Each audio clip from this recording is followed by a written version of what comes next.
of many witnesses and entrust them to reliable people who will be able to teach others also. Take the teachings you heard me proclaim in the presence of many witnesses and entrust them to reliable people who will be able to teach others also. Take the teachings you heard me proclaim in the presence of many witnesses and entrust them to reliable people who will be able to teach others also. Take the teachings you heard me proclaim in the presence of many witnesses and entrust them to reliable people who will be able to teach others also. Second Timothy 2:2. Hallelujah, 2 Timothy 2:2. Praise the Lord. Second Timothy 2:2. You and me, let us proclaim the gospel. 2 Timothy 2:2. Hallelujah. Second Timothy 2:2. Praise the Lord. 2 Timothy 2:2. You and me, Let us proclaim the gospel of Jesus Christ. Take the teachings you heard me proclaim in the presence of many witnesses and entrust them to reliable people who will be able to teach others also. take the teachings you heard me proclaim in the presence of many witnesses and entrust them to reliable people who will be able to teach others also. Second Timothy 2:2. Hallelujah, 2 Timothy 2:2. Praise the Lord. Second Timothy 2:2. You and me, let us proclaim the gospel. 2 Timothy 2:2. Hallelujah. Second Timothy 2:2. Praise the Lord. 2 Timothy 2:2. You and me, Let us proclaim the gospel of Jesus Christ. The harvest is plenty, but the workers are few. As for me and my house, we will serve the Lord. We will serve the Lord.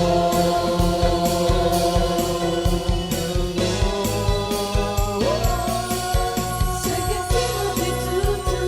Hallelujah. Second Timothy 2:2. Praise the Lord. Second Timothy 2:2.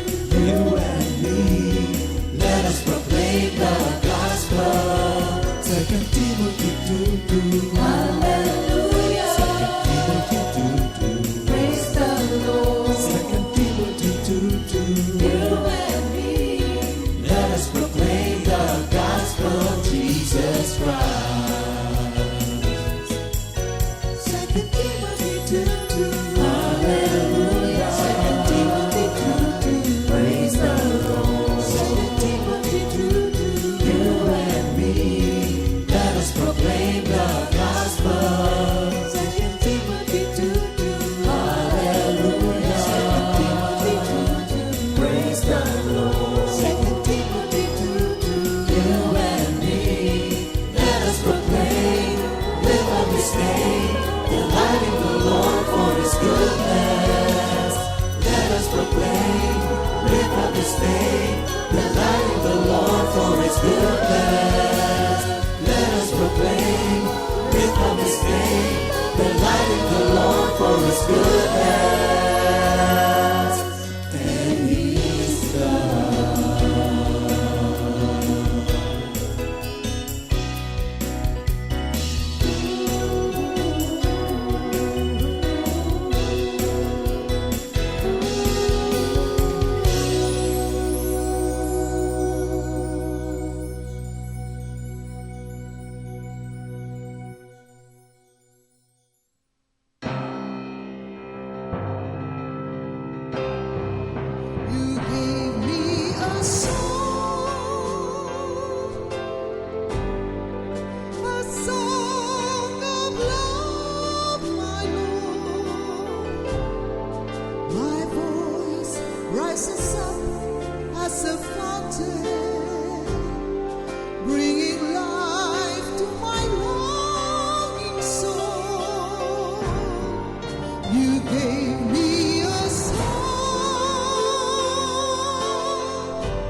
Good Good morning, morning, Jesus!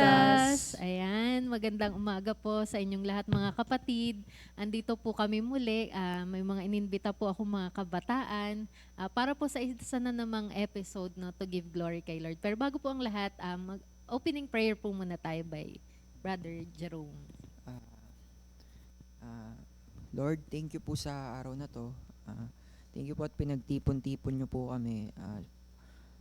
Sana po maisabuhay po namin yung mga matututunan po namin ngayong araw at maka-inspire po kami sa mga manonood ng program na to. At sana po ay bigyan niyo po ng wisdom, knowledge, and understanding ang magiging host po ng program na to at gabayan niyo po kami sa aming mga sasabihin na ayun na wala po kaming ma-offend or bagkus ay maging inspiration kami sa mga ibang kabataan din na manonood. In Jesus' name we pray, Amen. Amen. Ayan, thank you Lord. Grabe yung prayer ni Brother Jerome, no? Meron na agad siyang sana wala po kaming ma-offend. Ayan, anyway. So, ayun po. Kasi po yung magiging discussion po kasi namin ngayon, kasama ko po ang Legazpi siblings. Kasi po, yung kumbaga, we're going to discuss about what is happening ngayon sa ating pong bansa, sa surroundings, and ano yung take ng youth. So it is about finding peace in an anxious world. Pero bago siguro tayo talagang sumubok na dun sa mga questions natin about the topic, magpakilala muna yung mga aking mga guest. Una na sa katabi ko. Okay, good morning po. Hello po.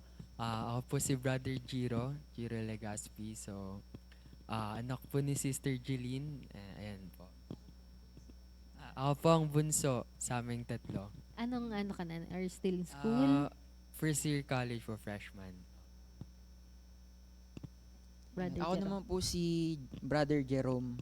Ayun po, ako po yung panganay sa amin tatlo. Nag-aaral pa din. Opo, fourth year Vet. veterinary medicine student sa Cavite State University. Ayun, thank you Lord. Sige. And Good morning po, brothers and sisters. Ako po si Hazel Legazpi. Middle po sa amin tatlo. Then, kakagraduate ko lang po last April. Thank you, Lord po. working ka na. Opo. Ayun. Working na Thank you, Lord.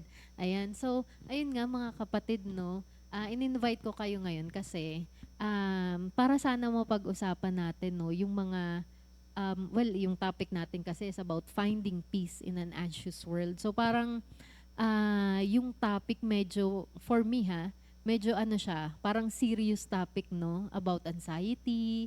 Tapos parang yung peace kasi ngayon, parang big word siya para sa mga kabataan. Pero siguro dun muna tayo sa anxiousness, Kung kayo personally, ano ba yung, para sa inyo, ano yung anxiousness or ano yung mga causes ng anxiousness sa palagay nyo, na mga, you can answer personally, no? Kung ano yung nagiging source ng anxiousness nyo or kung ano yung generally nakikita nyo ngayon sa inyong mga kabataan. Sinong gustong mauna? Si Kuya. Ayun po. Yun nga po, para sa akin, may ang mga possible na pinagmulan nun yun, mga experiences sa buhay na mga trauma, ganun po, and struggle sa buhay, yun po, para sa akin yun po ang anxiety. Anxiety. Yung anxiety kasi pag tinignan natin sa Tagalog, no, parang siya, yung pagkabalisa, pag-aalala. Pero ikaw, Brother Jerome, yung personally naman, ano yung mga nagkukos sa'yo ng anxiety mo? Ano nagkakos sa akin po ng anxiety, yung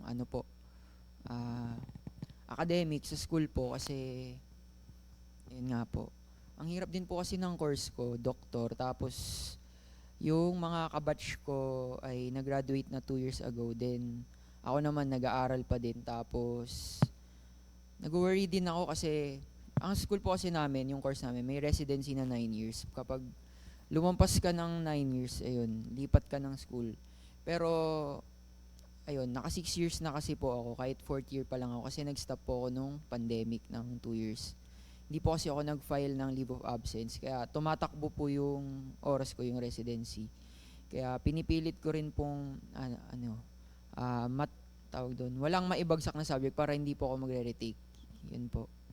So parang ngayon, since mahirap yung course mo, and then nape-pressure ka dahil yung mga kabatch mo nakatapos na. So parang Opo. yun yung nagiging cause ng anxiety mo.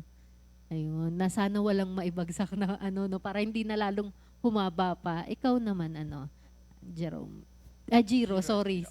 Ako po, kasi sa edad ko po, more on academics lang po talaga eh. No? So, wala po ibang wina-worry, ganun.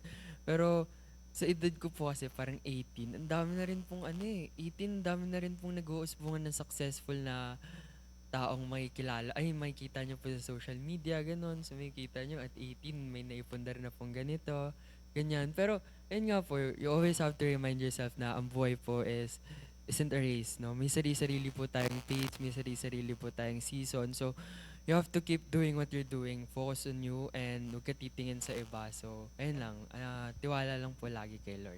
So ikaw para sa'yo, ano lang, plain and simple, yung grades lang. Kailangan mag-excel ako academically.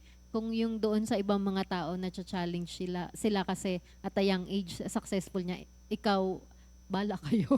Basta ako, ang focus ko lang is about my ACAD. Si si ate. Sa akin naman po, personally, peer pressure po. Since fresh grad, syempre parang may ine-aim ka po na makapag-give back sa family mo. Pero baby steps po yun eh. Kumbaga, si Lord po yung maghihimay-himay bago ka makarating dun sa ine-aim mo. Or kung yun din po ba yung will ni Lord. Pero sa ganitong age po talaga, ang usual na nagiging cause ng anxiety is yung peer pressure. It's either kalaban mo po yung sarili mong thoughts, ganun. Yun po. Do you think yung ako kasi, syempre hindi tayo magka-generation, sorry, umamin agad ng edad.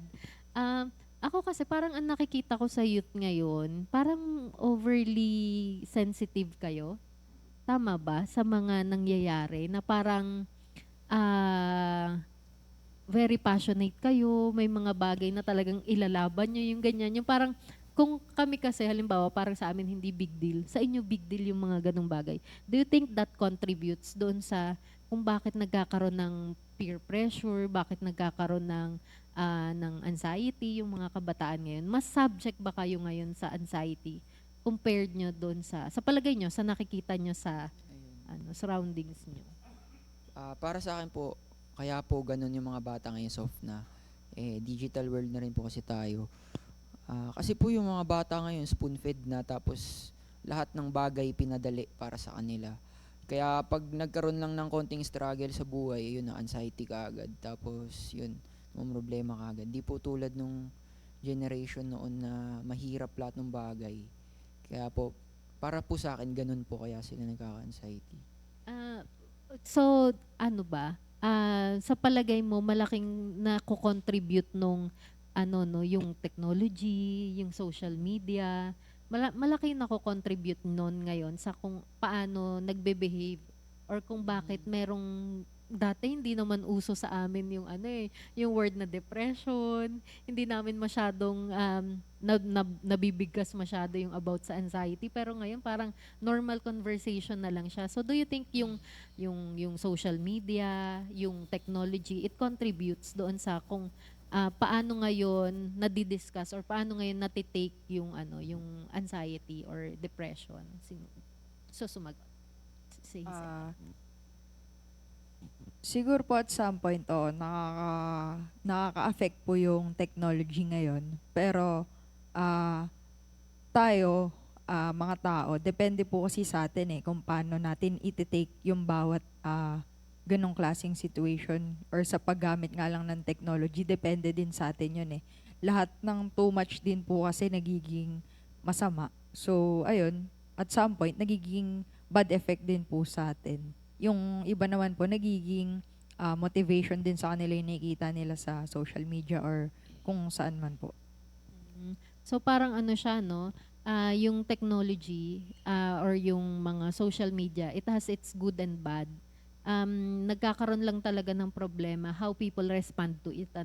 Kasi yung iba, parang too much comparison, doon sila nape-pressure, doon sila nagkakaroon ng frustration. And then yung others naman, if they just took it positively, na motivate sila na to excel more. Pero kung kayo na-experience nyo yung anxiety, how does it manifest sa inyo ba, yung anxiety? Meron ba yung physical na manifestation or nakikita mo ba sa behavior? Yung kapatid mo, ay, ang sungit nito, siguro meron tong may pinoproblema to. Meron ba kayong mga ganon? Sino? Si Jerome, si Jiro muna, si Jiro. Ayun. Pag ina-anxiety, cold sweats po talaga. Cold sweats. Tapos, pag pag anxiety tungkol sa school, hindi po ako, let's say, hindi ko po kayang umarap sa madaming tao talaga na parang magsasalita ka para i-present to. Kahit alam ko po yung, for example, alam ko kung paano siya i-execute sa utak ko, pero pagdating na po dun sa mismong gagawin na, parang mental block na po ako. So, para sa akin po, in academic terms, pag ina-anxiety po ako, parang nanginginig po yung kamay ko. Ayun po yung physical effect niya sa akin. Tapos, pinagpapawisan po ng bahagya, ganun. Tapos, ayun, parang medyo tense na po talaga makikita niyo sa mata ko. So, ganun po yung akin. Oo, yung parang kinakabahan ka. Parang kasi meron kang fear of siguro yung pagsasalita or pagharap sa maraming tao. Ikaw naman Jerome. Ayun, naranasan ko na po yung pag sobrang anxious ako. Kasi introvert po ako, tas mahihain po talaga ako, lalo na pag sa maraming tao. Yung shivering po, yung alam niyo po yung pakiramdam na pag giniginaw kayong nanginginig na ganun. Naranasan ko po siya nung sobrang Grabe kabado ko. pala. Kasi magre-report po ako nun sa sa school. 4 sections po ang kasama namin. Lahat po yun makikinig sa inyo. Nung unang beses ko po yun ginawa, kabadong-kabado po ako. Pero thankful po ako na nangyari yun kasi habang tumatagal na nag-aaral ako, tas ganun lagi yung routine namin sa school, may reporting. Parang na-build ko din yung confidence ko kasi hindi na ako gano'n nahihiya umarap sa maraming tao. Tsaka, ayun, prof na rin namin nagsabi, magdo-doktor kayo, dapat kayo, mataas ang confidence nyo kasi haharap kayo sa mga iba't ibang klaseng tao. Tapos, need yung i-handle yung iba't ibang ugali kung paano nyo ito, tawag doon, paano nyo yun i-handle ng ayos, yun lang po. Oo, thank you Lord, no. So, kumbaga, yun narinig ko kay Jerome, no, parang yung manifestation sa kanya is nagshi-shiver, talagang nagshi-shake, parang ganon, sobrang kaba si Jiro, cold sweats, tapos na may mental block. Pero napulot ko dun kay Jerome, sabi niya, over time, na-overcome mo yun. Kasi ganun kayo palagi sa school na palagi kang magpe-present sa harap ng klase nyo, and then nandun din yung pag-boost ng teacher, no? So, there are things that gives you fear, but you can overcome those fear, kagaya nung na-share mo, kapag lalabanan mo talaga, you will constantly work on it. Ikaw naman, Hazel, ano yung manifestation sa'yo ng anxiousness? Siguro po sa akin, sa gantong age, mahirap po makatulog since madaming thoughts yung nasa utak mo. Then, at some point, gusto mo magpahinga pero hindi yung like pahinga na physically. Yung pahinga emotionally, ganun. Kasi parang ang hirap lang mag-function sa lahat ng gagawin mo kahit very passionate ka or gusto mo sa ginagawa mo. Mahirap mag-function. Then anytime parang magbe-breakdown ka, ganun. Parang anytime, parang isang word na kamusta ka, iyak ka na ganun. Ganun yung ng anxiousness sa akin.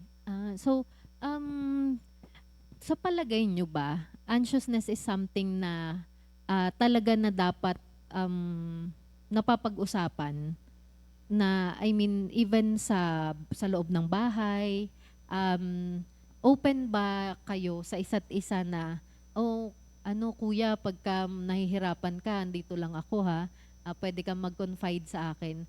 Sa palagay nyo ba yung topic na ganito na pag nakikita mong balisa yung isang kapatid mo, dapat siya talaga na dinidiscuss sa family or something na parang hindi mo siya dapat binibaby. 'Di ba marami kasing ganun eh. It's either kailangan mo siyang i-deal or kailangan mo lang siyang baliwalain para mawala.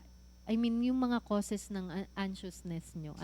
Anong take nyo personally dun sa ganon? Yung mga bagay na kinakabalisa mo, maliit na bagay lang yan, ganun lang ba? Or sige, pag-usapan natin, dapat kasi na-address ng tama yan. Ano sa palagay nyo? Ayun po. Mahalaga din po na mapag-usapan to lalo na sa bahay kasi yung nagiging gap po talaga ng relationship sa bahay, yung lack of communication. Dapat po, ayun, nakikipag-communicate ka po kung anong nararamdaman mo para na-i-address sa'yo kung paano ka matutulungan kung may pinagdadaanan ka po. Yun po para sa... Di ba nabanggit mo kanina, introvert Opo, ka? introvert. So, paano Introvert yung nga po. communication? Paano makipag-communicate sa isang introvert? Paano ka namin mapapagsalita, halimbawa? Yun. Ano po eh. Hintayin lang? Noon po kasi nung may pinagdadaanan ng problema, masasabi ko po talaga introvert ako nun sobra kasi wala naman po akong pinagsasabihan ng nararamdaman ko tsaka problema ko.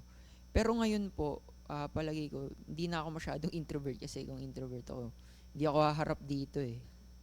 Ayun.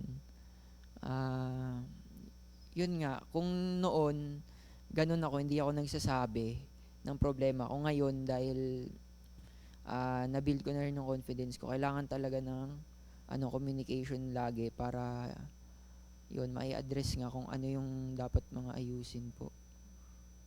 Oo, kasi sometimes, yung mga, kumbaga, worst cases na nangyayari dahil sa isang tao na masyadong close, masyado niyang ine-exclude yung sarili niya, no? Kaya parang yung iba, parang instead of anxiety lang, lalong pang nagre-regress into depression or sometimes yung iba, 'di ba, worse pa yung nangyayari.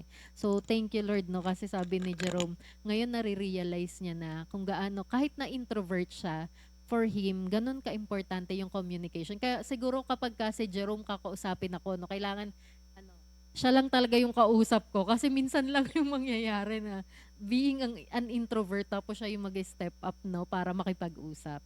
Ano naman, ikaw Hazel, sa palagay mo, kasi we're trying to understand what is anxiety, ano nga ba yung dapat na response ng lalo na ng household, no, tsaka ng mga kapatid mo, ng magulang mo, yung sa ganitong topic, kasi parang siya for us adult, hindi to something na kinalakhan namin na naiintindihan namin. It is something na parang ngayon very common sa inyo. Pero kami, feeling ko, hindi ganun yung understanding namin. That's why, ayun, we have this discussion. So ikaw ba para sa'yo, is it something na dapat normal na pinag-uusapan sa bahay? Na kailangan ba, okay lang yan na pag sinabi mo na nade-depress ka or okay lang yan na sinasabi mo na anxiety attack ka, ano bang ibig sabihin nun? Is it something na dapat tinitake seriously? Or is it something na sasabihin sa inyo na, hindi, lang, simple lang yan, ganito lang yan. Ano yung ina-expect mo? How do you think should every family handles it or yung mga kapatid mo? Ano yung ina-expect mo na, nila, response? Siguro po, personally, para sa akin, dapat ina-address siya eh. Dapat pinag-uusapan. Kasi once na sinabi ng tao na parang ina-anxiety siya or na-anxious siya, parang dapat ma-feel ng tao na yun na nabo-validate yung nararamdaman niya. Dapat hindi nai-invalidate. So, dapat pag ganun, para ma-feel ng tao na nabo-validate yung nafe-feel niya, dapat talaga na-address or napag-uusapan. Since medyo malalim na topic po yun eh. Kumbaga, kailangan natin alamin kung ano pong reason, bakit na-anxious yung isang tao, ganun. Then, parang yung pag-a-address pa lang ng isang tao, malaking courage na po yun na tinake ng tao para masabi niya kung ano yung thoughts niya or kung anong nafe-feel niya. So, kahit sa ganung paraan, ma-feel niya na safe siya na may nakikinig sa kanya. Ganun po. Thank you, Lord. Oo.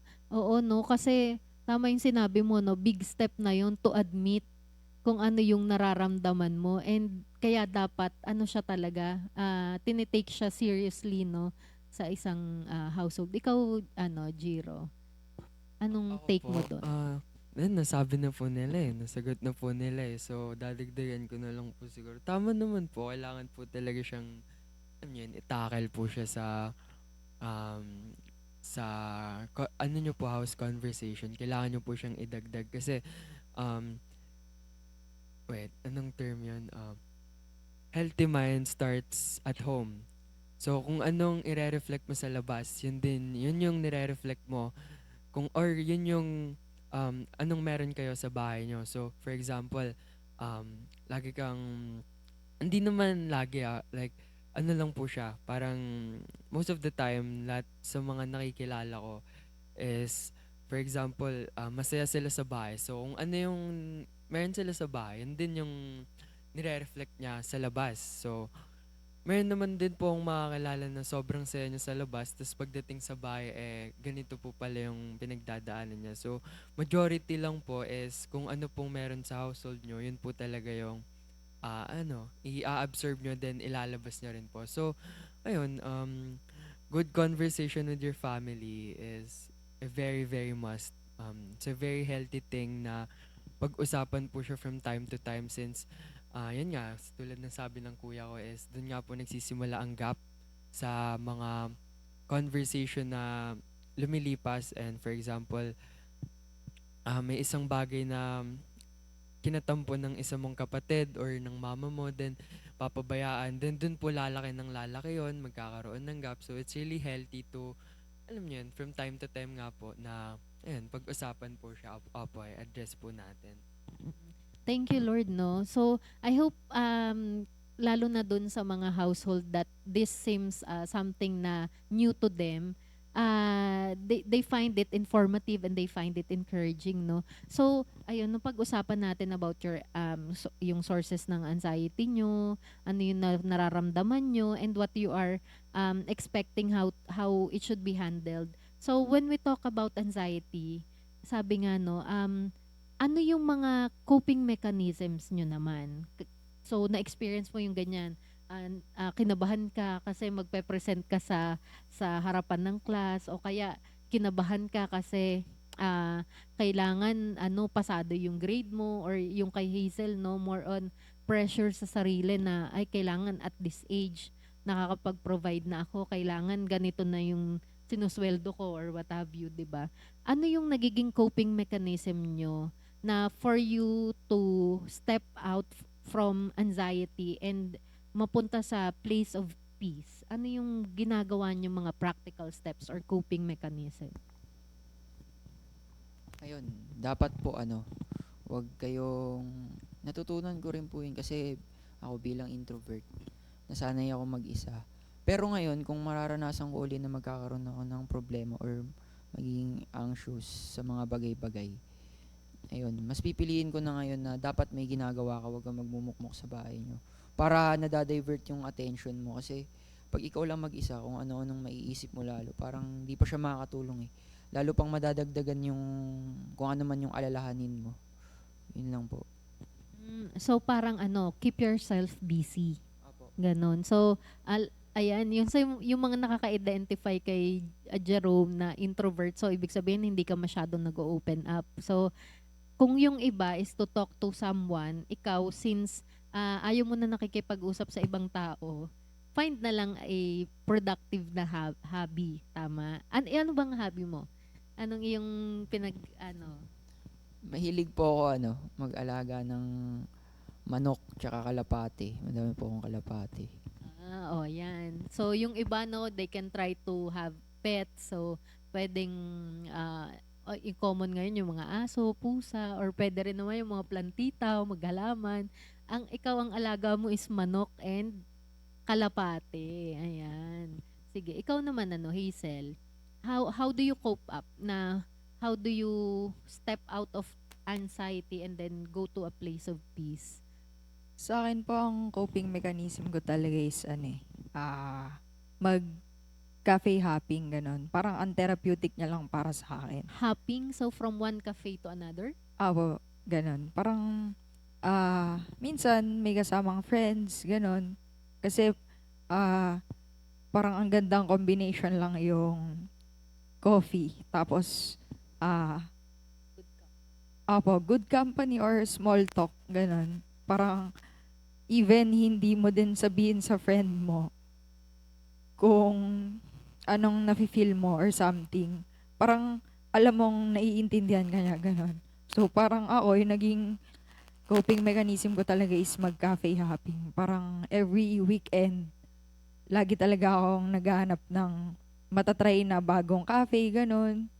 Then, kasama ko din friends ko. Then, nakukwento ko din kung anong napagdaanan ko ngayong week, ganun. Tapos, better din na may Christian friends ka, ganun. Ayun.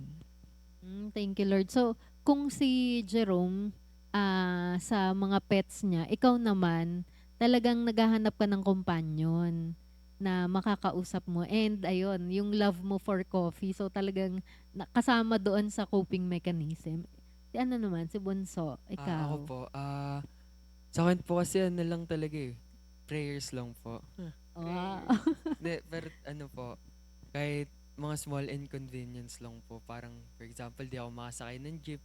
Magdadasal ko na po yan, sasabihin ko, Lord, sana po makasakay ako sa wala po ganong sakay na jeep. Kasi ayoko pong nainitan eh. Opo, so, ayun, pinagpipray ko po lagi kay Lord, ganun. Tapos, for example, may hindi po akong nakuhang na bagay na dapat ganito. Supposedly, pagdadasal ko po, Lord, sana bukas meron na po. So, kahit sa maliit lang po na bagay, nakakahanap po ako ng peace sa, pagtawag po sa name ni Lord na pagdadasal po na sana ganito na. So, lagi lang po ako nagre-rely sa Kanya. Kasi mahirap naman po kung magre-rely ka lang sa sarili mong understanding eh. Kasi may mga bagay sa mundo na, alam nyo yun, beyond human understanding na si Lord lang po talaga nakakaintindi. So, it's best na laging ipagpasa Diyos na lang po natin lahat ng bagay. Wow, thank you Lord. And very good naman 'yon, no. Talagang prayer kasi nga 'di ba, yan nga daw yung free na communication and sometimes ayaw pa nating gamitin. Libre na nga and yung makakausap mo pa 'di ba, si Lord. So, that's a very nice coping mechanism Pero that's what you do for yourself. Pero kung halimbawa sa group of friends nyo, meron kayong makita or maski sa stranger, do you think you have that courage na meron ka nakitang tao na yung grabe yung pag-iyak or nakita mo talagang yung mukha niya mukhang problemado? Do you think you have the courage na lapitan and give a helping hand? So, a helping hand, sa palagay nyo, what can you do to help yung isang tao na nakita nyo na nasa ganoong situation? Siguro po sa akin, gift na din sa akin ni Lord na maka-feel agad kapag yung tao hindi siya okay mentally, emotionally, ganun. So even hindi sabihin sa akin ng tao na hindi siya okay, pag napansin ko lang na parang inactive to ngayon parang baka may pinagdadaanan. So, kahit sa simpleng word na kamusta or yakap, para kahit hindi ko na siya kamustahin, kasi baka hindi pa din naman po siya ready pag-usapan kung anumang thoughts meron siya. At least, ma-feel ng tao na andito ako, ganun. Willing makinig, nag-extend ng help, ganun. So, parang masarap din sa feeling pag ikaw yung nag-extend ng help sa ibang tao, especially pag may ganong mga silent battles. Ano talaga siya, no? Sabi nga nila, yung misery daw, when shared, it is divided. So, kaya, very important, no, na kapag ka meron kang nakita na isang tao na, kasi for me, parang sometimes, siya talaga, very obvious, no? Sa mukha ng isang tao, lalo na pagka-close mo, alam mo na, parang iba yung mo, iba yung kilos mo ngayon, iba yung mukha mo ngayon, iba yung aura mo. And then, siguro lang talaga, be courageous enough na mag-reach out, na kamustahin. Sabi nga ni Hazel, no, isang kamusta lang. Sometimes yun lang pala yung kailangan ng tao para mag-open up. Or kung hindi siya ready na magsalita, yung isang yakap, actually mayroon akong experience nung yung nung younger pa, parang yung isa kong friend, sabi niya, ay di ano, labas tayo. Kasi parang ang pinagdadaanan niya noon is heartbreak. Tapos sa loob-loob ko, sinamahan ko lang naman siya sa salon, ganyan. Tapos sa loob-loob ko, Lord, ano po kaya i-share ko dito sa kaibigan ko? Wala naman ako experience. Kung mag-share man ako sa kanya, baka very ideal naman na hindi niya naman ma-appreciate yung i-share ko sa kanya. Tapos, the whole time na magkasama kami, no? So, ganun lang naman, salon, kulay ng buhok, gupit, tapos kumain kami. Tapos sabi ko sa kanya, ano, okay ka na? Tapos sabi niya, oo daw. Tapos sabi ko, nakatulong ba ako sa'yo? Tapos, dun ko na-realize na yung presence lang ng isang tao, even if wala kang ma-share dun sa taong yon, pero knowing na if they are going through something and there is someone with them, na hindi sila alone, parang it makes kung ano man yung pinagdadaanan nila lighter. No, kay etong dalawa, si Hazel kasi gift niya daw yon na check nila niya agad sa kaibigan niya. Kayo meron din ba kayong experiences na meron kang pinsan, meron kang kaibigan na kinamusta mo dahil sa palagay mo, ay mukhang ano to makamusta nga, yung ganun. Meron kayong ganun, si Jerome? Wala naman. Wala naman. Introvert ka talaga, no? Si Jiro, ikaw. Nung ano po ata yun eh. Grade ano ba yun? Naalala ko po ano yun eh. Parang yun yung time na may isa akong kaibigan na parang 3 weeks na pong di napasok. So, parang nagtanong po ako. Kasi, di na po normal yun eh. 3 weeks wala ka po sa school. So, tanong po ako sa kanya. Sabi ko, kamusta? Okay ka lang? Sabi niya, okay lang naman daw. Kasi ano po siya eh, sa school yung personality niya. Sobrang masayahing tao, ganun. Parang joker po siya sa room namin. So, kung titingnan nyo po, parang sa isang taong ganun, hindi mo iisipin na may problemang sa likod niya. So, pag-check ko po sa kanya, parang 3 weeks. Kasi malapit lang po yung bahay nila sa bahay namin. Parang kabilang village lang, ganun. So, nagtanong po, kamusta ka, ganun? Okay ka lang ba? 3 weeks na hinahanap ka na ni Miss ganito, ganyan. Marami ka nang ipapasa. Sabi niya, okay lang naman, may problem lang na kinakaharap, ganun. Tapos, kala ko matatapos na yun doon kasi sabi niya papasok na siya. So, nagtanong ako, ano bang problema yan? Gusto mo ba i-share? Yun po pala yung ayun, namatay po yung tatay niya. Ayaw niya pong ipaalam sa amin kasi ayaw niya daw na parang kaawaan siya, ganun, or something. So, sabi ko, ba't may ikakahiya kasi yun eh, paano malalaman ng tao yung problema mo? Hindi ka nga, yun nga, tulad po na sabi niyo, Paano siya maintindihan? paano ka maintindihan kung hindi mo ipapaintindi? So, nung nakausap ko po siya ganun, kinabukasan, the next day, na-convince ko po siya na pumasok. So, ayun, pagpasok niya po, binigyan po siya ng special ganito, ganyan. Yung mga na-miss niya po is di na po pinagawa dahil nga po sa ganito. So, hindi ko po alam na nakakatulong na po pala yun. Yun nga po, yung simpleng kamusta lang po, ganyan, to the point na sabi niya, ang balak niya pa raw po talaga next month kasi hindi pa daw po siya ready. Buti na lang daw po nag-chat ako. So, ayun, thank you Lord lang kasi dahil lang sa simpleng pagkamusta sa isang tao, malaking impact na po pala yun sa kanila. Hindi lang po natin alam. So, ayun. Oo, no, mga kapatid. So, kapag ka po meron kayong isang kaibigan, isang kamag-anak na sa palagay nyo parang hindi nyo masyadong nakakamusta at this point, try to reach out to them kasi sabi nga ni Jiro, yung kamusta it can go a long way. Yun lang pala yung iniintay nila to get back on their feet. So, yung while you are undergoing yung mga ganitong situations, is there a particular verse na pinanghahawakan nyo na nagbibigay sa inyo ng strength na labanan yung nararamdaman nyo na worry, na pagkabalisa, yung nararamdaman mo na cold sweats, yung mga ganun? Meron ba kayong Bible verse or siguro maski song? Ako po Romans 15 verse 13. So, may the God of hope fill you with all joy and peace in His presence. So, ano po yun yun yung namatay yung tatay ko. So, yun po yung first time na nagbasa ako ng Bible. Kasi although mulat naman po kami dito, sa environment na to, anong ginagawa, pero alam niyo, yung presence niyo po wala dito. So yun po yung first time na alam ko po, parang nakwento ko na po yan last year dito, pero kwento ko na lang din po ulit. Yun po yung time na ako lang po mag-isa sa bahay kasi yun po silang lahat nasa hospital, sinugod nga po yung ano ko. Then nung nawala na po daddy ko, kumaga tumawag si nanay ko, ganun.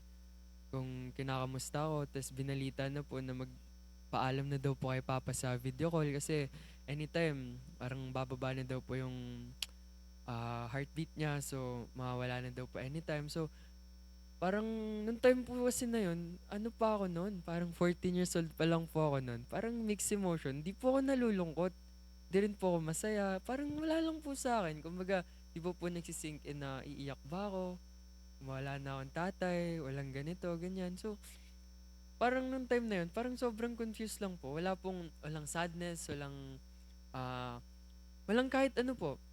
Parang just straight up confusion sa sarili mo na ano ba nangyayari? Kasi pagising ko po noon, 14 years old ako, pagising ko wala ng tao. Yung bahay namin, yung sala namin parang ninakawan. So, ang question ko po, ano pong nangyari? Wala pong nag-chat sa akin, wala akong na-receive na message na andito kami sa ganito. Wala po, as in pagising ko, sabi ko, nanakawan ba kami? Or may nangyari bang ano? Kasi sobrang gulo po eh. Yung cabinet po namin, yung cabinet po namin sa baba, lahat ng gamit nakalabas po sa ano, sa lapag. So parang nanakawan po talaga kasi parang hinalughog lahat.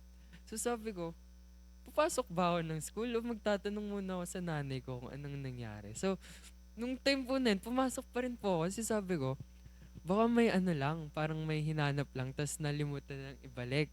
Pero kasi sobrang gulo po talaga eh, yung mga damit nasa baba, nasa ganito. Pero pumasok pa rin po ako nun. Tumawag po yung nanay ko nun, naalala ko. Nasa school po ako. Parang middle ng discussion, sabi ng nanay ko sa chat, sagutin mo emergency. Sabi ko, para saan po? So sinagot ko, yung video call, nandun po yung kamag-anak naming lahat, ganun, so ang daming tao. Tapos nakatutok lang po kay Papa. Sabi magbabay ka na kasi mawawala na. So nung nasa school po ako, parang, kasi nasa discussion po kami, nakikinig po ako eh, so nag-excuse po ako lumabas. Paglabas ko, abang ka-video call ko po yung nanay ko, hindi ko po alam reaction ko, malulungkot ako o hindi. Tuloy pa rin po school ko nun. Parang nakatulala lang ako sa school, ganun. Kasi iniisip ko, ano na ba mangyari pag uwi ko? Wala pala akong kasama. Bang iniisip ko po, sino magluluto? Ganun. Anong lulutuin ko mamayang gabi? Kasi wala nga po nanay ko, 'di ba? So, pag ano po nun, yung pagtawag ng nanay ko, pag sagot ko, magbabay ka na. Nagbabay po ako, tapos parang inend ko po agad kasi may discussion nga po eh. Parang di po talaga siya nakapasok sa akin. So sabi ko, pag uwi ko po nun sa bahay, yun po yung time na ako, ayun, mga bandang 7 p.m. po yun, naalala ko eh. Pag uwi ko po sa bahay ng 7 p.m., nakita ko po yung Bible sa ilalim ng hagdan namin. So, may ano po kasi, parang may organizer sa ilalim ng hagdan namin. Tapos may mga nakalagay po doon na libro.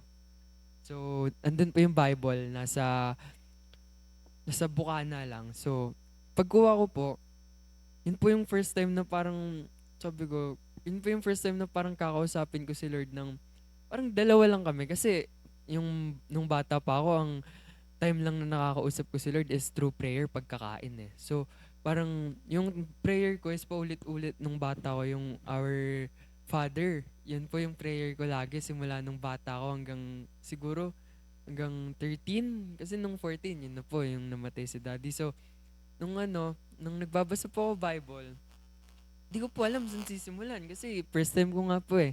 So, pagbukas ko po, ang unang nakalagay doon, may the God of, ayun po, yung Romans 15 verse 13. Sabi ko, ano pong meaning nun? Hindi ko rin po alam kasi first time ko rin po eh. So, habang binabasa ko po yun, di ko po alam kung ano pong pumasok sa akin or, as in, wala po akong nararamdaman nun eh. Parang bigla na lang pong natululuwa ako habang nagbabasa.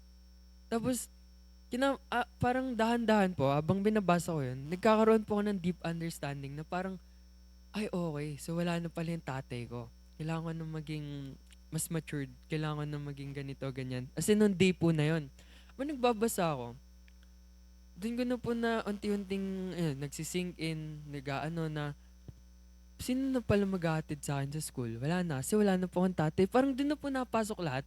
unang gabing wala yung tatay ko, wala rin pong pamilya sa tabi ko. Parang as in ako lang po mag-isa. So, natutulog po ako sa kwarto nun, pinaandar ko po yung aircon, tapos nagbabasa ako Bible. Sabi ko, parang unti-unting na po napasok na, yun na nga, sino nga pong maghahatid sa akin? Sino daw pong magluluto ng, excuse me, sino pong magluluto ng breakfast ko? Kasi si Papa po, ano po 3 AM pa lang gising na siya. Tapos, nagluluto na po siya ng almusal namin ng 4:00. Tapos 5:00 gigising po ako para kumain. Tapos pasok na po ng school. So, ang iniisip ko, unang gabi, o nga no, wala na yung tatay ko. Sino nang gagawa nito? Sino nang sasama sa nanay ko? Sino nang ganito? So, parang doon na po nag-sink in na, ay, oo nga, ito na pala yung realidad ng buhay. Wala na yung tatay ko. Kailangan ko ng, alam niyo yun, mag-step up. Kasi, yung ate ko po, lagi rin pong wala. Kasi may school kuya ko, may school din po. So, sabi ko, ako na lang lagi may iwan sa bahay. So, kailangan ko na po maging independent. So, yun na po yung first time na habang nagbabasa ako ng gabing yun, parang di ko na po namamalayan na tumutulo na po pala yung luha ko. Kasi, yung spirit po ng Bible, parang yung spirit ni Lord, parang unti-unti po pumapasok sa akin. Yun na po yung start na parang mas sinik ko na po si Lord sa lahat ng bagay. Yung araw na po na yun, kinabukasan, first time ko lang din po gawin yun Parang patugtugin po yung mga pinapatugtog ng nanay ko sa umaga. Kasi may TV po kami. So sa TV na yun, nandun po nakasave yung parang sa recent research ng YouTube. So pag ko po dun sa YouTube, nandun na po yung mga inaano. First time ko po magpatugtog ng Hillsong Worship. So yun po yung unang araw. Kasi Friday po yun Alam ko Sabado po inano yung tatay ko Pinapapunta na po agad ako kinabukasan. So, nung umagang po yun, ang unang patugtog ko po nun is yung yung Hillsong Worship nga po. So, habang pinapatugtog ko po nagluluto po ako ng pagkain ko. Nagre-ready po ako ng damit kasi pupunta nga po. First time ko rin po mag-commute. Pupuntang Parañaque kasi kami po kami, Cavite, so from Imus. 14 years old ako noon, first time ko bumiyahe, hindi ko po alam anong sasakyan. 'Di ba? So, yun po yung nagtatanong lang po ako kay ate. Tapos tinanong ko po kuya ko, binigyan po ng mapa. Dirinawingan po ako. Di ba po nagtatanong ako, ano pong sasakyan ko sa ganito, ganyan. Dirinawingan po ng mapa. Sabi niya, pagdating mo dito, dire-diretso lang tricycle. Tapos ito yung McDo. May drawing po doon ng McDo. Tapos ito, sakay ka rito sa jeep. Tapos, yung abang naglalakad ako, may hawak po akong mapa. Papel po. Habang naglalakad po ako. So, kasi first time ko nga po na pa po yun face mask pa po nun So, uso pa face mask. Habang naglalakad po ako, may hawak-hawak akong mapa. Tapos, tinatanong ko po sa mga nakakasalubong ko nun, uy, ate, saan po to? Pinapakita po yung drawing. Naintindihan naman yung drawing ni Kuya. Ano po yun po yung naligaw ako kasi hindi po nila naintindihan yung drawing.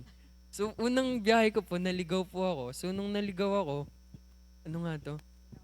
Tinawagan ko po si ate. Kasi, ang sasakyan po pala dapat, pa Bacoor.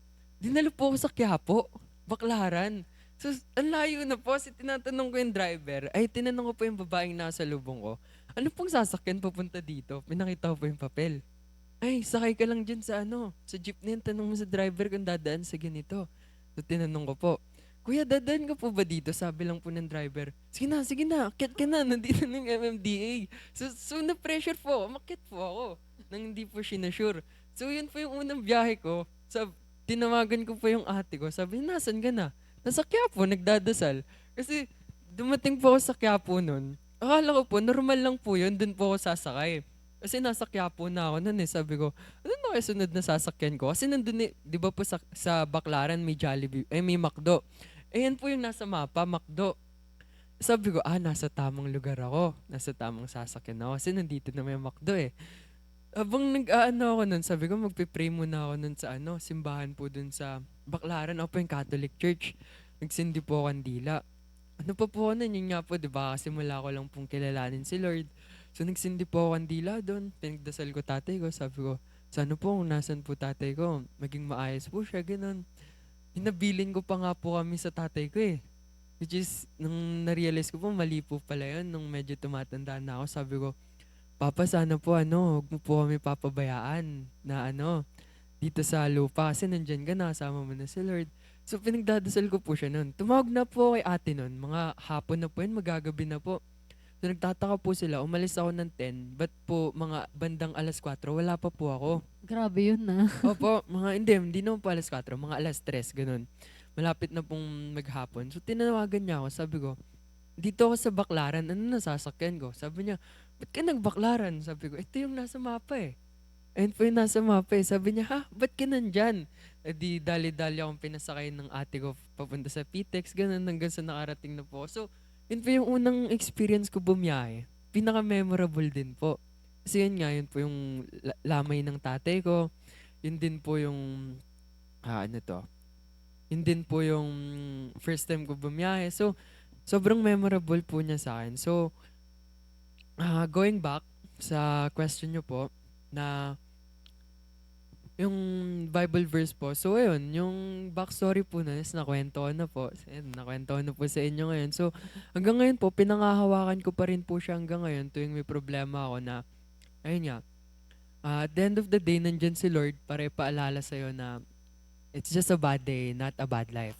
So, kailangan mo lang alalahanin lagi na nandyan si Lord nakasubaybay sa'yo. Kasi, ang mali ko po talaga nun, nung siguro, I was around 16, 15, 16, nung may mga problema. At dumaan din po ako sa depression eh. Actually, wala Really? pong nakakaalam nun. Ang pinagpipray ko lang po lagi kay Lord, alisin niya po. Which is, nung tumatanda po ako, nung naging mas spiritually matured ako, mali po pala yun. Dapat po ang pinagpipray po natin kung paano po siya lalagpasan, hindi po kung paano aalisin ni Lord. Kumbaga, kung paano ka po papalakasin, kung paano ka bibigyan ni Lord ng strength, wisdom, and knowledge sa bagay na yun, rather than aalisin niya yun solely sa buhay mo. So, narealize ko po yun na mali po pala yung pinagpipray ko na sana Lord, one day, alisin niyo na po to sa akin. Dapat po pala ang pinagpipray po natin kung paano niyo po tayo papalakasin. Kung paano niyo po tayo bibigyan ng courage na lagpasan yon, kung paano niyo po tayo bibigyan ng wisdom na kung paano natin i-handle to. So, doon ko po na-realize na habang tumatanda po ako na yung mga bagay po na na-experience po natin is parte po yun lahat ng plano sa atin ni Lord. Kumbaga, parte po yun na kung ano tayo ngayon, kung sino ako ngayon, kung sino po yung kuya ko ngayon, kung sino ka po ngayon, parte po yun ng plano ni Lord kung paano niya po tayo huhubugin as a person. So, thank you Lord kasi nalagpasan ko po yun eh. So, nung nalagpasan ko po yun, the next time na dumating po ulit yun, alam ko na po kung paano ko po siya i-handle. Kasi binigyan po ako ni Lord ng knowledge kung paano ko po siya lalagpasan eh. Rather than naalisin niya lang po one day ng biglaan na pagising mo, wala na. So, it takes time na kilalanin yung sarili mo and also kay Lord na magka-relationship kayo. Pero, at least, the next time na dadaan ka sa ganun, alam mo na. Amen. So, thank you Lord po. So, Thank doon you, ko po Lord. natutunan yan. Thank you, Lord. No, ang haba ng ng background ng verse ni Jiro. Pero basahin ko lang ulit, no, Romans 15:13. May the God of hope fill you with all joy and peace as you trust in Him, so that you may overflow with hope by the power of the Holy Spirit. So, nung time na yun, binigay ito sa'yo ni Lord kasi hindi mo naintindihan kamo yung nangyayari. And then, nagkaroon ka ng realization, ng loss, tapos nandun yung bigla ka nagkaroon ng challenge na paano nga ba mag-commute, how to go to one place to another. Pero nagustuhan ko na yung kapatid mo, si kuya, si ate, no, nandun sila to guide you. So parang naandun din na pinakita sa'yo, dun sa story na share mo, no, na doon sa part in your life when you feel confused, you know the person who will have your back. So, nandun si ate, nandun si kuya, no, na nagbigay ng mapa, nagbigay ng instruction, na kahit medyo naligaw ka. Pero, andun yung intention nila, which is to guide you and to help you. And then, ang pinaka-importante is yung realization mo na at that point in your life, it is only God, sabi dun sa verse, no, na magpupuno sa'yo ng pag-asa.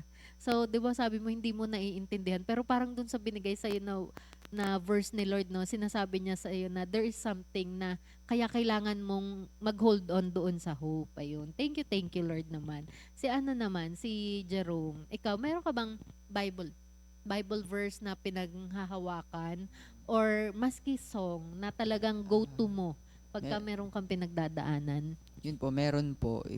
Kasi minsan po, nakakaranas po ako ng nag-worry ako lagi sa sa school ko, ganun. Tapos financially din kasi tatlo kami nag-aaral, tas college. Tapos mag-isa lang po yung nanay ko na nagpo-provide sa amin. Tapos yun nga po, yung sa verse na to, Matthew 6 verse 26.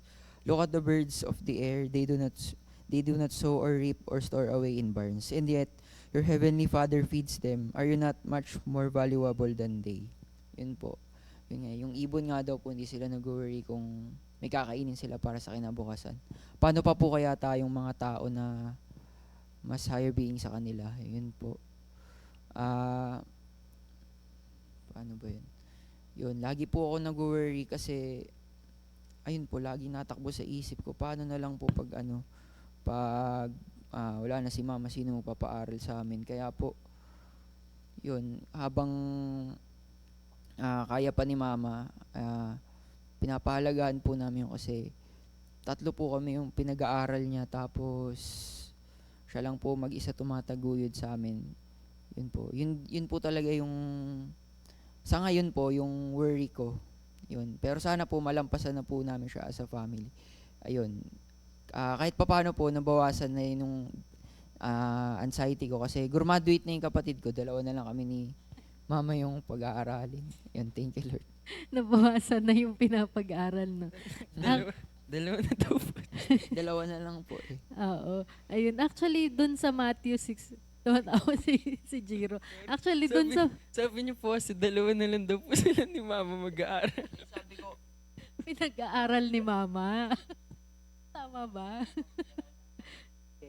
Oo. Ayun. Actually, kasama dun sa Matthew 6, no? Kasama dun yung sinasabi na yung pag-worry, it wouldn't add a single second to your life. So talagang ako rin, I really appreciate this verse, no? Sige, kaya mo yan, Jiro. Okay. So ako rin na-appreciate ko tong verse na to, no? Kasi nga, lalo na dun sa mga tao na parang nagko-question ng value nila, nagko-question ng provision nila, no? Tapos sasabihin sa'yo ni Lord, hindi ba special ka? Yun ng mga ibon, hindi sila marunong magtanim pero napoprovide ko yung pagkain nila. Ikaw pa kaya? Tapos sinabi pang ganun ni Lord, no? Ikaw pa kaya? So parang nandoon yung pagdiin na you are very special to me and I will take care of you.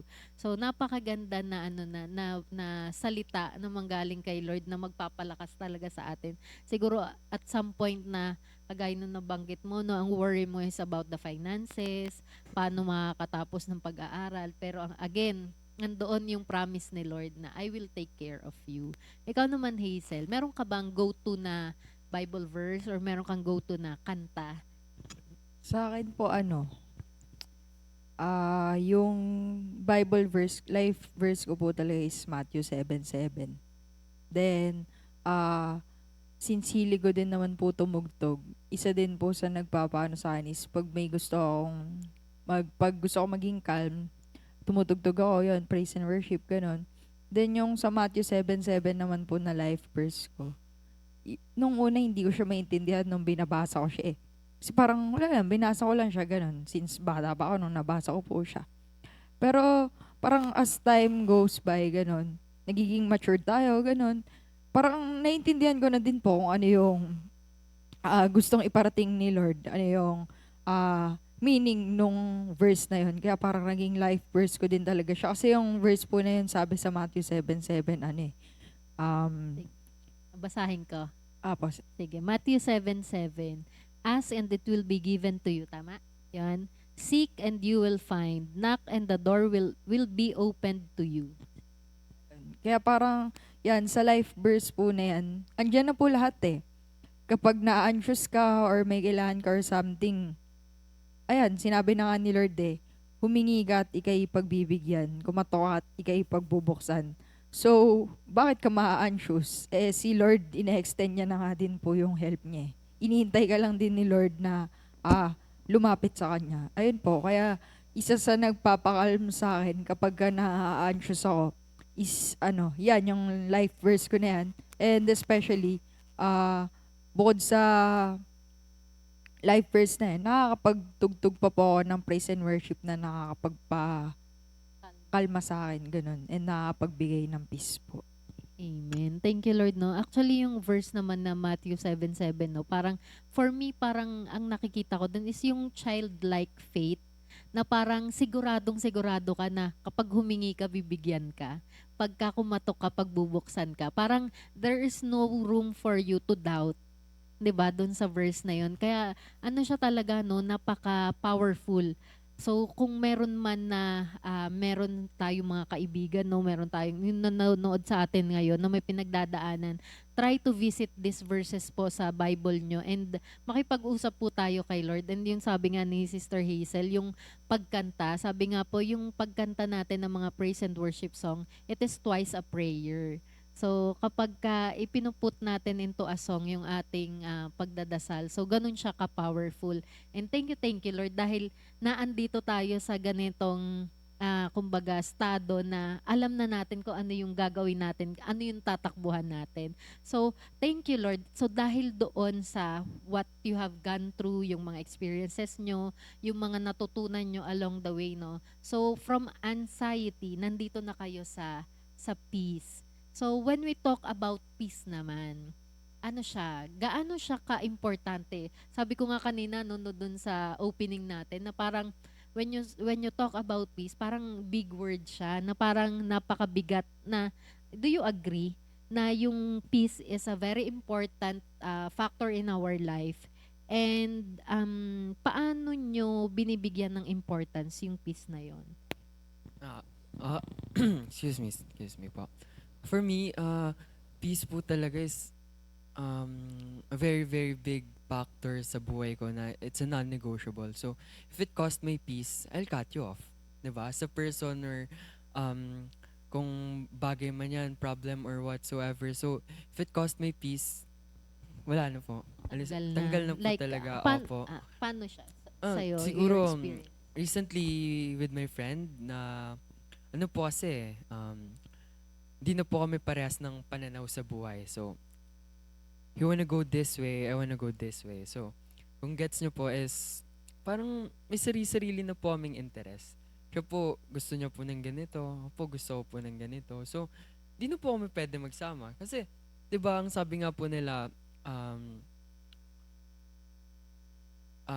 kung sino po yung kaparehas mo, yun yung kasama mo. Like, tell me who's your friend and I tell you what kind of person you are. So, kung sasama po sa ganun, parang di naman po sa sinasabi kong masamang tao siya. Pero kung sasama ko sa ganun, parang may influence po ako later on. So, para sa akin, kinatof ko po siya kasi ayoko po ng ganung ayoko po ng ganung gawain. Let's just say, may mga acts po yung circle nila na parang as a Christian, parang di po dapat natin Unbecoming. Apo. So sabi ko, parang might as well na i-cut off na lang kita rather than ako yung mahatak sa'yo. So, ayun. Kasi biblical din yun, Opo. no? Actually, last 2 months ago lang po yun eh. So, okay naman po, healthy naman po yung namin, yung pag-part ways. Sinabi ko sa kanya yung exact reason. Talaga? Parang nakipag-break? Parang ganun po. Kinausap mo siya, ayaw na kitang friend. Sabi ko Ganun. sa kanya, alam mo yung religion ko, ganun. Sabi ko, alam mo yung bawal at Actually, po siya dati. Ito po yung malungkot. Before, nung bago mag-lockdown, po siya, Christian. Ayun. So, nahatak po siya ng isa niyang friend na classmate niya nung grade 8, grade 9. Tapos, nagsiserve na po siya kay Lord. Kumaga, as a technical team na po siya, ganun, sa isang Christian community. So, parang, looking back, parang it's just sad na ganito na po yung nangyari sa buhay niya. Hindi naman sa naging sobrang sama niya. Parang, nakakalungkot lang po kasi dati, nandun ka na sa, nandun ka na sa pat na, Close ka. opo, pero gusto nyo pa rin, ang niyo po kasi, ang excuse niya lagi is, you wanna explore life more. Kasi ang sabi niya po, pag naka-Lord na daw po, marami na pong restrictions. Parang andun siya sa fear of missing out. Andun po siya sa, parang sinasabi niya na, there's so much more to live in life na kahit, for example, kailangan mo lumabas muna dito para ma-experience yun. Kasi parang andun daw yung ano yung guiltiness as a Christian pag ginagawa mo 'to. For example, going to parties, house parties, welcome, ganito, ganyan. So, nung, as in, di po ako nagkulang sa kanya magpaalala na sabi ko, miss ka na ni Lord. As in, biruan lang po namin, magkasama kaming magkakaibigan. Uy, pre, miss ka na ni Lord. Kailan ka ba babalik sa simbahan nyo?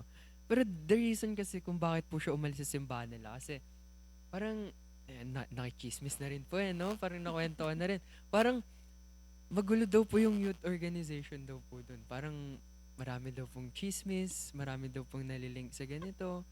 So, parang umalis na daw po siya kasi sobrang toxic na daw po. So, sabi ko, dito sa amin. Naaya ko po siya. Sabi niya, ang layo. Taga-Imus tayo sa Parañaque. Sabi, sama ka sa amin every Sunday. 'Di ba? Ano lang naman parang pipick upin ka namin sa inyo. Then, pag uwi is, ganito ka na lang.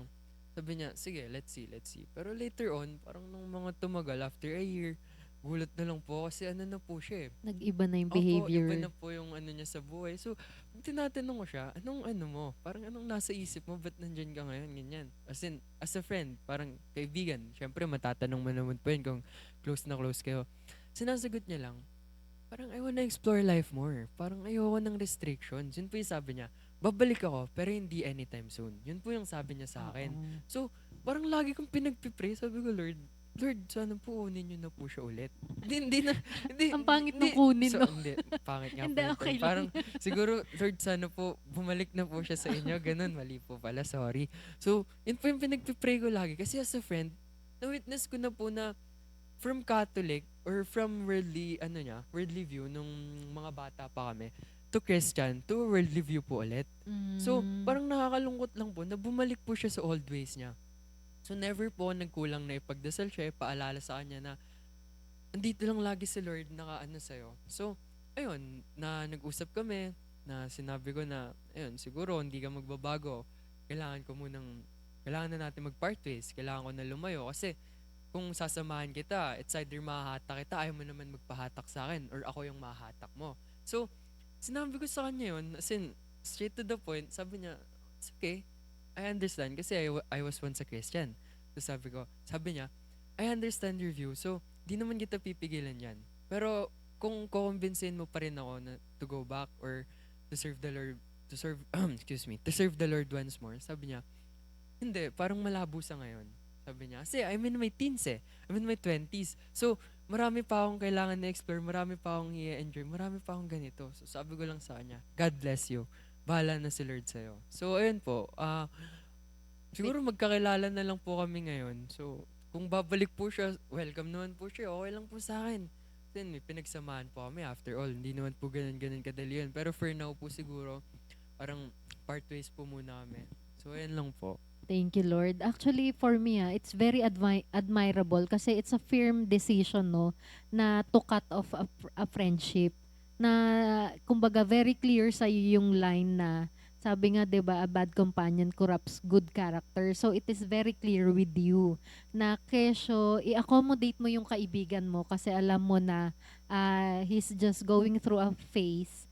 Pero alam mo na baka malagay sa alanganin naman ikaw as a Christian. So you would rather stick doon sa peace mo na hindi kanya makokorrupt or hindi kanya malilid away from God. So thank you Lord. Pero alam mo yung yung sa Ecclesiastes 11:9, young people, it's wonderful to be young. Enjoy every minute of it. Do everything you want to do. Take it all in. But remember that you must give an account to God for everything you do. Ayan, sometimes kasi yung mga kabataan, they just wanted the things that will make them happy. Kagaya ng sinabi ng kaibigan mo, no? And then there is yung FOMO para po sa mga mga millennials and mga Gen X. Ayan. There's mga kabataan, meron silang tinatawag na FOMO or fear of missing out. So I think yung mga kabataan who sees it that way is sila yung na confused ng kaaway kasi parang they were told wrongly about their identity. So nung na-confuse na yung identity nila na hindi kasi bata ako, dapat ito yung mga experiences ko. So, hindi, kumbaga, na-challenge na yung Kristiyanong teenager ka. So, nawala yung Kristiyano. Parang ang mas naging malaki is yung pagiging teenager. So, kaya nandoon na, as a teenager, dapat may experience ko yung ganito, dapat mapagdaanan ko yung mga ganitong bagay, which is, yun actually yung parang sa mga magulang, no, sa mga adults, sa mga guardians, parang yan yung phase ng life ng isang kabataan na mas lalo sila dapat na i-guide and i-hold close. Kasi nga, kapag ka you let them loose na, sige, experience mo lang everything in life na you are free, parang doon, for me personally, parang mas delikado po yung ganun. So again, yun yung binasa natin na nasa Ecclesiastes. Remember, kailangan pa rin nating magbigay ng account kay Lord for everything that we do. It's the Lord doesn't kumbaga, hindi niya naman tayo pinagbabawalan to enjoy life. Actually, gusto niya nga bigyan tayo ng life in all its fullest eh. But again, we have to be responsible also and to be accountable for everything that we do. Ayan. So, kayo naman, Jerome, Hazel, ano yung, for you, ano yung peace? Gaano siya ka-importante in your life? And how do you hold on to that para you remain dun sa situation na yun, dun sa peace na yun? Ayun, kaya po importante sa akin yung peace. Kasi, kapag syempre kapag mapayapa, syempre masaya ka din, tapos ayun nga po, di bali para po sa akin, di bali na po na wala ako nung mga bagay na meron yung iba, basta ang mahalaga po payapa po, kasi hindi po nabibili yun eh. Tapos yung iba nga po, kahit marami na silang nakamit sa buhay, pero hindi pa rin po sila at peace. Tapos yun nga po. Kaya po siya importante sa akin, kasi madali po lahat gawin yung bagay kapag payapa po. Tsaka yung ibang mga tao kasi parang sinasabi nila, once na meron akong ganito, once na na-achieve ko tong ganito, doon magiging masaya yung buhay ko. Pero doon sa sinabi mo, no, na parang more than doon sa kung ano yung meron ka, mas importante yung peace, kasi kung wala yung peace na yun, kahit na lahat ng yun nasa buhay mo, hindi mo ma-appreciate. So, ganun siya ka-importante. Ikaw, Hazel, ano yung gaano ka-importante, gaano kabigat sa'yo yung peace? Sa akin po, peace is everything eh. Kumbaga, hindi ka din naman po makakapag-function even kung gaano mo ka gusto yung ginagawa mo, gaano ka ka-passionate. Hindi ka makakapag-function ng maayos if wala kang peace eh.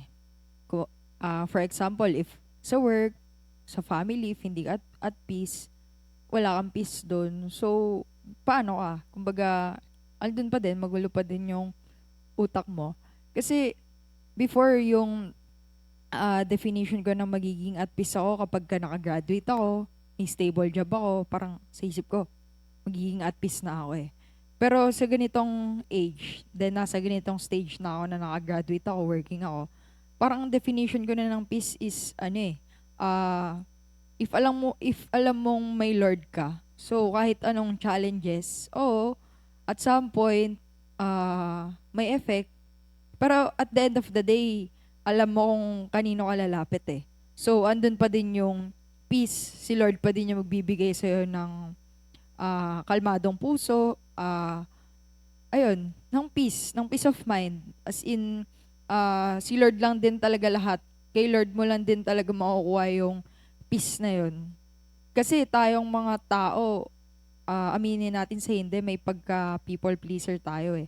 So before, kapag parang may gusto ka, ganto, ganyan, then parang hindi umayon, pero gusto mo pa din ipilit, then hindi mo namamalayan na medyo naruruwin na din pala yung peace of mind mo kakapilit mo sa ganong klaseng bagay. Then, ayun, natutunan ko sa mga pinagdaanan ko, sa pagiging working student, importante din talaga yung peace. Kasi kahit gaano ako ka-passionate sa work ko before kasi gusto ko yung ginagawa ko, happy ako doon, pero dumating ako sa point na hindi na ako at peace. Umuwi ako sa bahay namin na pagod ako, ganun. physically, emotionally. Tas yung pagod ko hindi siya yung pagod na itutulog ko lang eh. Kumbaga, hinahanap ko yung paano ko ba mahanap ulit yung peace ko, ganun. Uwi ako sa bahay namin, umiyak ako kay mama, ganun. Hanggang sa parang na-realize ko na um, hindi na ako at peace sa work ko, ganun, sa environment ko, sa work, yung mga tao na nandun. So, nag-end up ako sa decision na umalis doon sa work ko. Doon ko nakuha yung peace. Kasi talagang pinag-pray ko din kay Lord yun eh. Kasi sabi ko, pinag-pray ko kay Lord yung trabaho to eh. Gustong gusto ko to eh. Tapos ganito.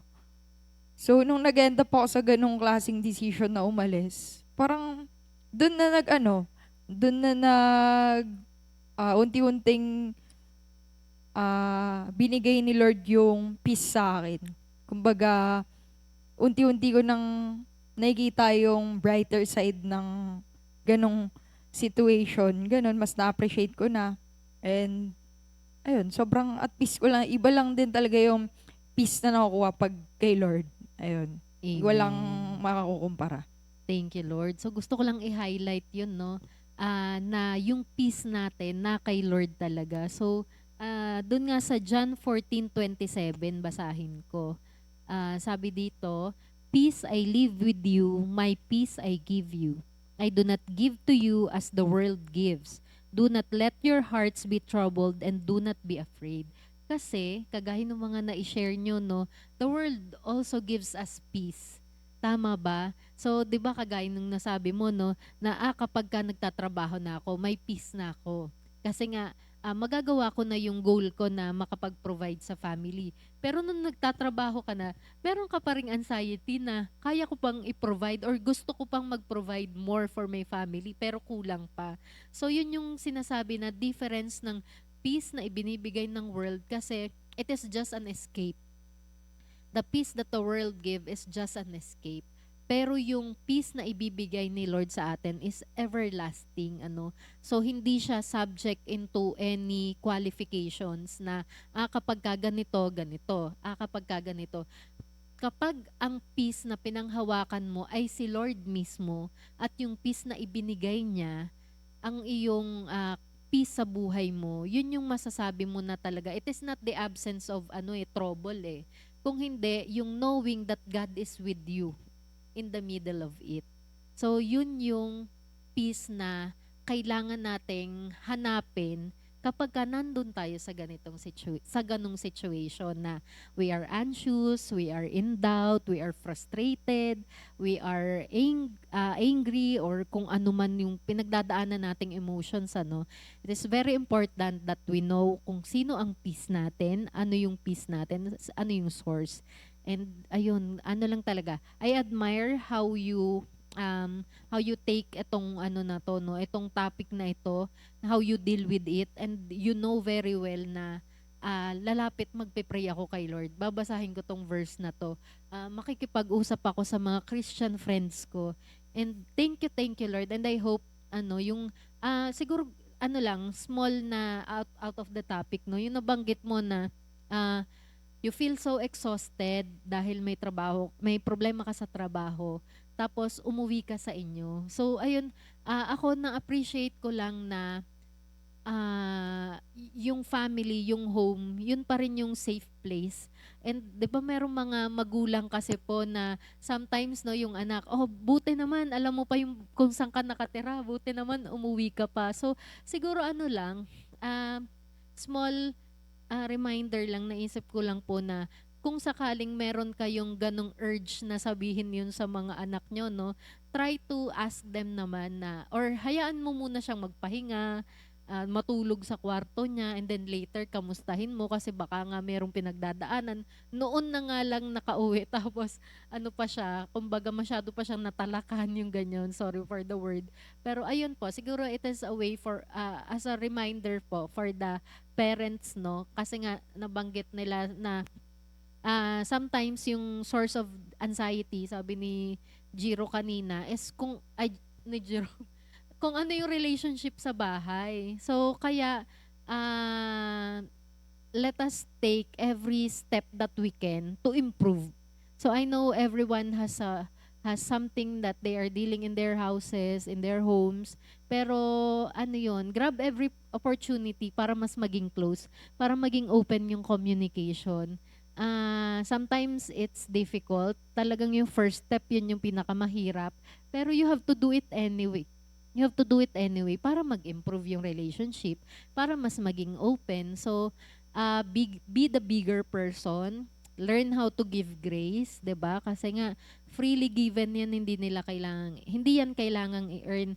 As much as binibigyan tayo ng grace ni Lord, let's try to to replicate and give that grace to other people. Kasi hindi natin alam no na maybe they are going through so much and then nakakadagdag pa pala tayo sa anxiousness nila.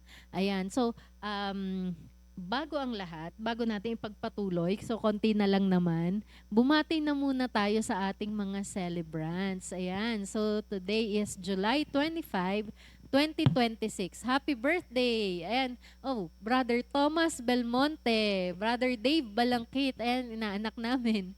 Sister Ana de las Alas, Sister Remy Andres, Sister Chambi Uwichi, Sister Alora de Ocampo, Brother Dennis Meres, Brother Ray Dolph Fulgencio, and happy anniversary also to Brother Ramil and Sister Marilyn Isabella. Ayan. Enjoy your day mga kapatid!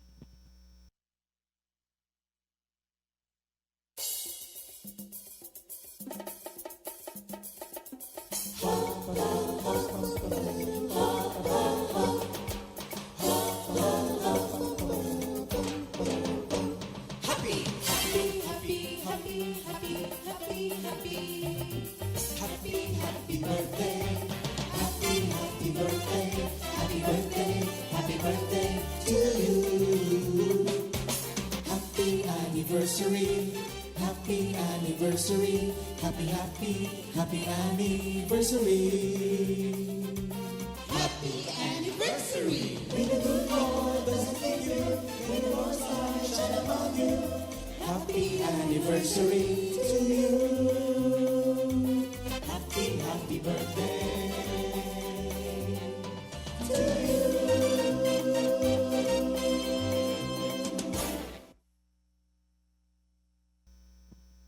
Ayan, happy birthday! Happy Happy anniversary anniversary mga po. kapatid! Enjoy nyo po yung special day nyo. Ayan, so kagaya nga po ng nabanggit ko kanina, no, we really live in an anxious world right now. Napakaraming challenges po ng mga kabataan. Nakikita naman po natin sa news yung mga pinagdadaanan ng mga kabataan natin, no. So napakarami ng na-involve into some crimes, madami ng news about bullying and all. Parang siya talaga, very challenging times sa ating mga kabataan po. And I hope yung naging discussion po namin kanina, kahit papaano po meron doon na naka-identify kayo and napulot kayong lesson doon sa mga naging discussions namin.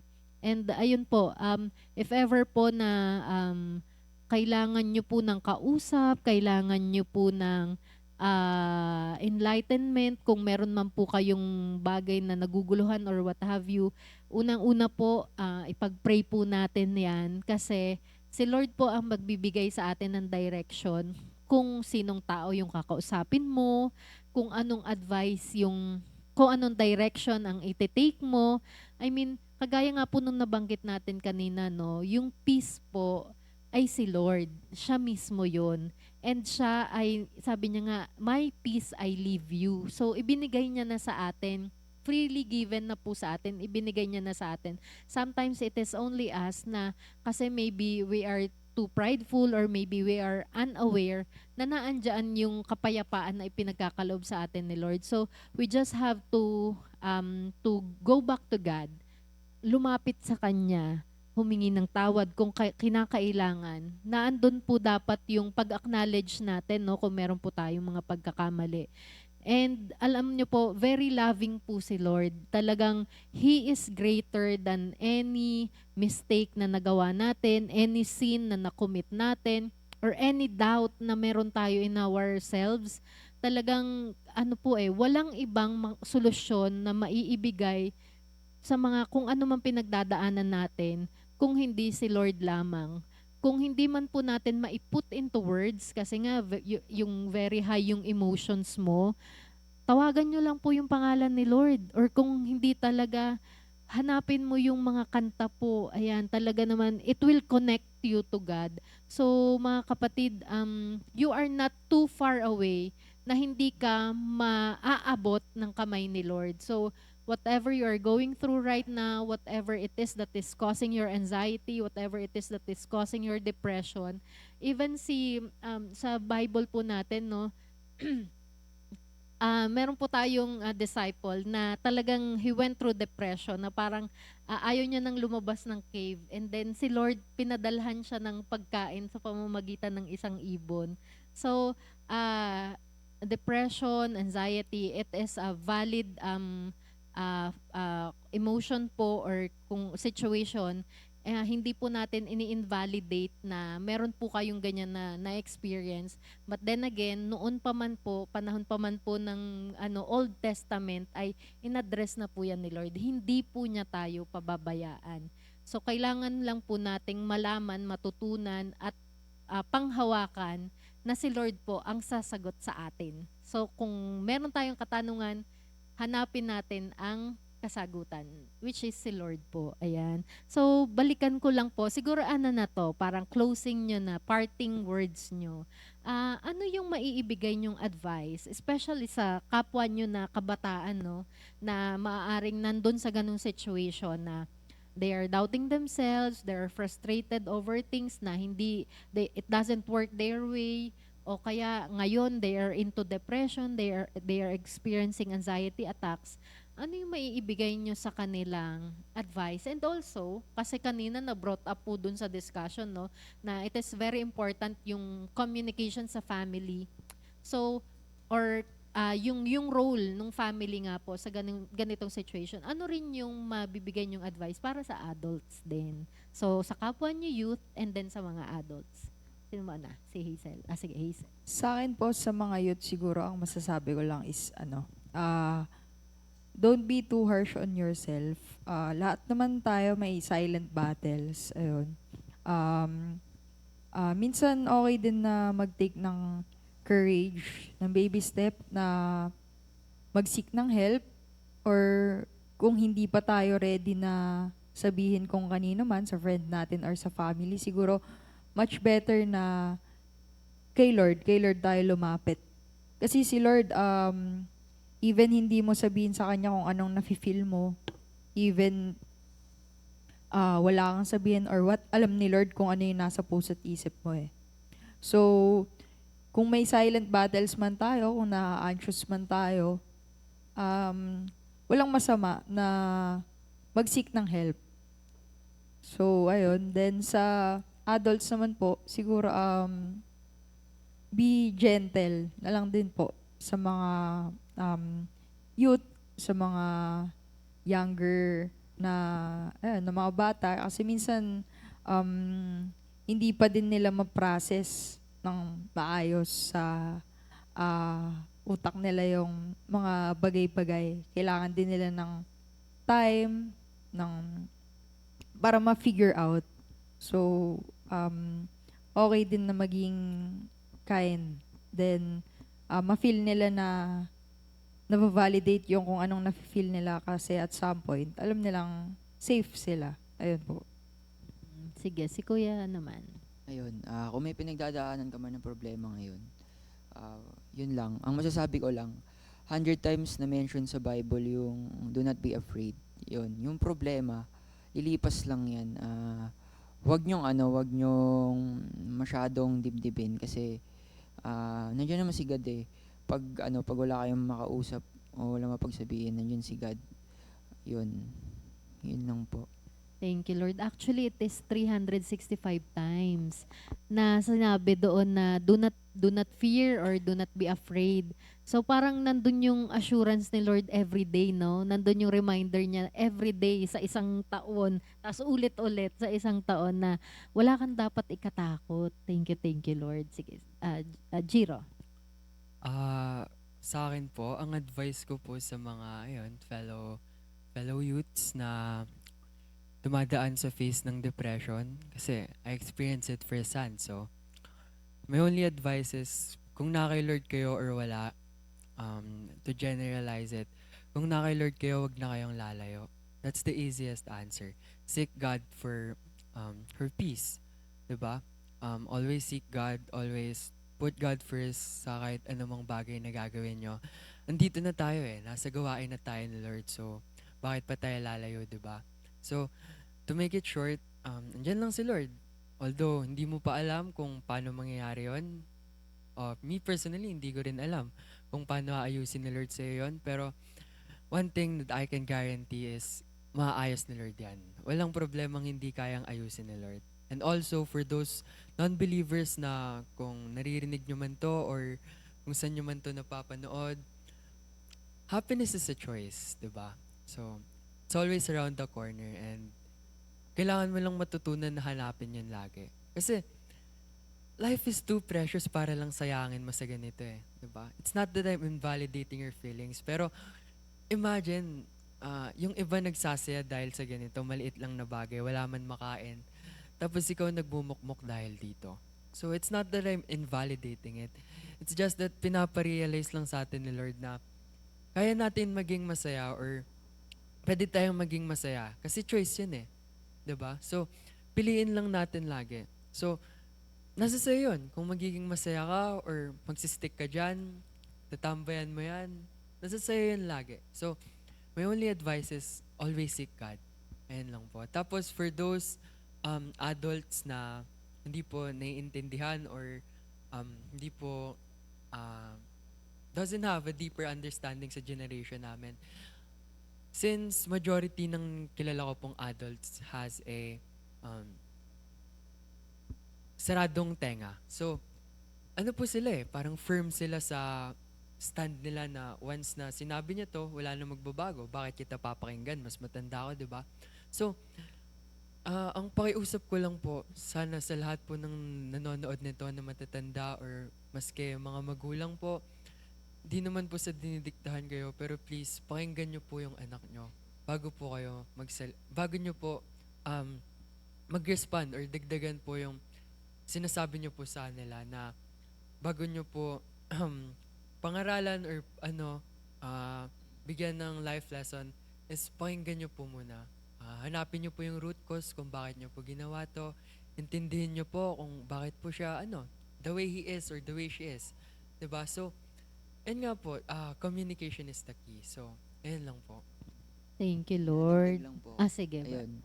May dadagdag lang po ako sa mga adult naman po ay wag po kayo maging harsh sa mga bata ngayon kasi po hindi naman na po nila kailangan pagdaanan yung pinagdaanan nyo noon kasi iba naman na po yung generation ngayon tsaka okay na po yun. Wag na rin po kayo para hindi na rin po kayo dumagdag sa burden ng mga bata ngayon. Yun lang po. Exactly. Yun lang. Wag na po sana natin ipasa yung generational trauma. Sana po matapos na po kung nasan man po yun ngayon. Sana po sa atin na po matapos yun. Yun lang po. Thank you, Lord po. Ayun, thank you, Lord. Naalala ko yung sabi ni Ate Rose, sabi niya, wounded healers, hindi wounded wonders. Na parang kasi na-experience nila yung mga ganitong hardships in life, kailangan kayo rin para maintindihan nyo, para maging successful din kayo. So, ngayon ang call ninyo, as I hear it, as I understand, is you are calling for the wounded healers na naintindihan po namin ano yung pinagdaanan. Pero sana okay lang din sa inyo no, na kinukwento namin, ganito kami noon. Oo, kasi naman, ang na-experience naman namin kasi is we just wanted to tell you, pero nandun na agad yung sarado na agad. So, kaya gagaya nga ng mga nabanggit nyo, no, open communication. Let us tell you what we learn, pero sabi nyo nga, be gentle. Wag maging harsh. So, that's something that the adults can work on too, na you can impart the young people yung lessons in life that we have learned, what we have gone through with our life, pero in a gentle way. So yun yung pakiusap nila. If you want to communicate with us, do it in a gentle way and you don't have to have them experience yung traumas that you have gone through for us to understand. Kasi iba na nga daw ang situation ngayon. Pero sabi nga doon sa ano no sa Ephesians 6:4 na fathers, do not provoke your children into anger. So nandun din naman po yun sa Bible. So thank you Lord na nagkaroon ng ganitong openness no na yes ang mga adult they just wanted the best for you. I hope that is very clear with you no. Wala namang parents na gusto na mapasama ang anak. That's number 1. Kasi sila yung binigyan ni Lord ng responsibility sa inyo. So number 2 naman, yun nga yung sabi, yung advice ni Lord na wag din namang i-provoke yung mga bata na gusto nyo lang naman palang disiplinahin. Do not provoke them into anger. And then number 3, yung sabi nila na give us a little space to grow, to learn, to experience. Basta kami naman, we also know din naman na yung kaninang binasa natin sa Ecclesiastes, no, na we can live our life, be happy, but just always remind us, diba, to be reminded na we are to be accountable also for all our actions. So, we are not just living for ourselves, pero we live this life to give glory to God. So, yun po yung importante. And again, if you are experiencing any anxiousness, any difficulty, or if you are going through depression, if you have questions, kapatid, si Lord po ang kasagutan. As simple as that. So, thank you Lord po. And siguro, yun na po yung parting words namin and just very, very clear po. Si Lord po ang peace natin. If you're going through anxiety, if you're going through depression, ang sagot po dyan ay si Lord. Si Lord po ang ating kapayapaan. So, thank you Lord. Sige, closing prayer na muna tayo, no, mga kapatid. Lord, salamat po sa napakaganda pong discussion. Salamat po sa opportunity na ipinagkaloob niyo po sa amin, sa mga kabataang ito, Lord, na ma-share po, Panginoon, and for each one of us to have a better understanding, Lord God, kung ano po ang nasa isipan ng mga kabataan, ano po yung pinagdadaanan nila, ano po yung saloobin nila, and also, Panginoon, na naandun din po yung guidance ng mga salita mo, Lord, dito po sa topic na ito, na in everything, Lord God, ikaw lang po ang kailangan namin para masolusyonan kung ano man po yung sa palagay namin ay problema sa buhay namin, Lord God. Thank you, Lord, for always being with us, Lord God. Thank you, Lord, for reiterating to us, Lord God, na ang world can give us peace, pero Lord, that is only temporary. That is only an escape. And the true peace ay ikaw, Panginoon. So Lord, nawa po yung katotohanan na yun, Lord, ay maisabuhay po ng bawat isa sa amin, na yung kapayapaan ay tanging sa iyo lamang namin matatagpuan. And salamat, Lord, dahil alam namin na mangyayari yon dahil sa pagmamahal mo sa amin. And yung pagmamahal, kapayapaan na natanggap namin, yun din po yung mai-share namin sa iba. So gawin niyo po kaming, Panginoon, vessel po ng iyong kapayapaan, ng inyong pagmamahal. Thank you, Lord. We offer this all for your glory. Maraming salamat po. In Jesus' name, amen. Bye po, mga kapatid. God bless you. 2 Timothy 2:2.